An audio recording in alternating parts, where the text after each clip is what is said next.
ginataan natin. Yan.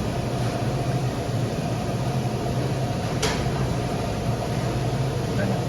Nakakawa.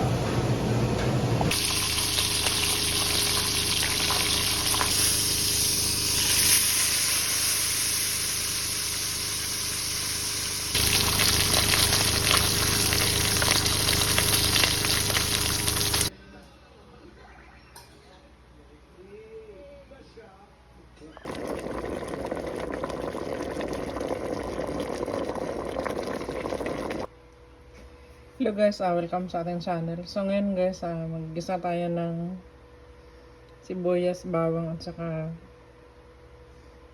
luya. So painit muna natin tong mantika.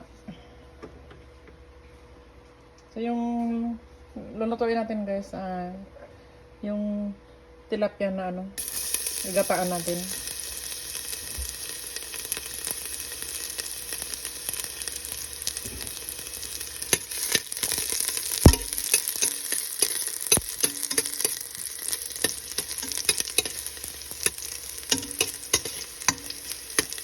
Lagyan naman natin ngayon guys yung sibuyas. Medyo diniros tayo yung sibuyas ngayon kasi mura lang yung sibuyas dito sa amin. So ginawa namin doon sa tilapia guys. Pinarito ko muna kanina bago natin kataan. Isunan naman natin yung luya.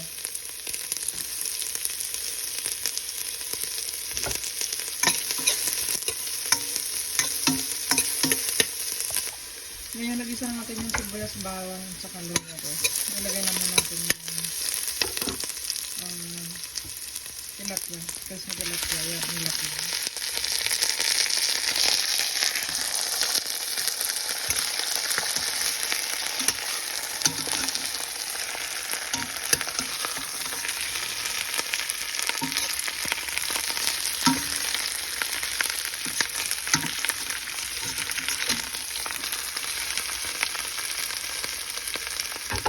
Yan guys, lagyan natin siya ng isang latang gata. Puro talaga siya. Tapos yung pinakamali natin ilagay yung butsoy. Butsoy ba ito dad o pitsay? Yung butsoy.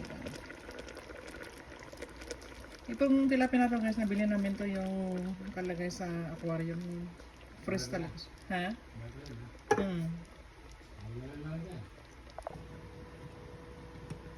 So, tingnan natin guys. Kumula na siya.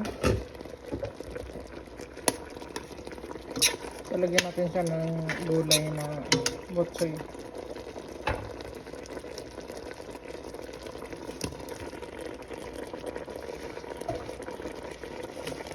Maganda guys kung maraming gulay. Ha? Ano ba yung ginataan na ano to? Hindi yung isda.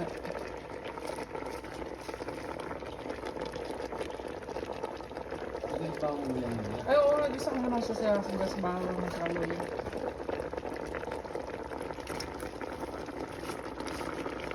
Pagdasin nyo guys, ang daming gulay. So, timplahan natin ngayon guys ng patis. Lansayan na lang natin. Mas malasa kung patis ang ilagay natin. Lagyan natin ng paminta.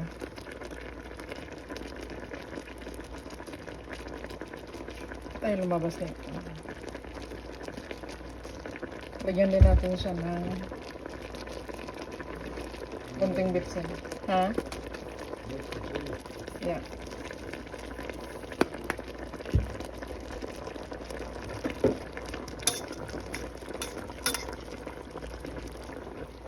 Masarap pag kumakain ng tilapia guys pag nabili mo siyang buhay. Kasi dito sa amin lahat ng mga ulam dito naka-protein lahat.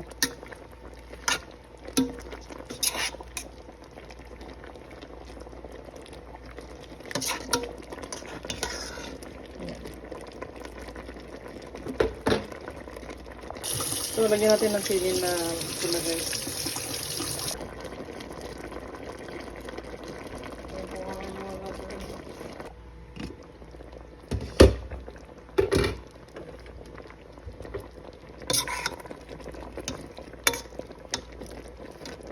itong ginataang tilapia natin guys. Luto na ito.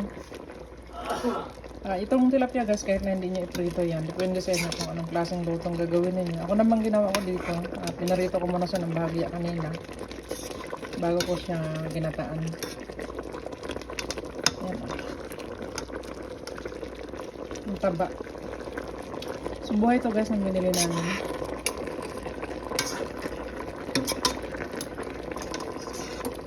So yun lang guys, no? Maraming salamat sa mga silent viewers natin ulit. Maraming thank you sa inyo at lagi kayong mag-iingat. See you sa ating next video.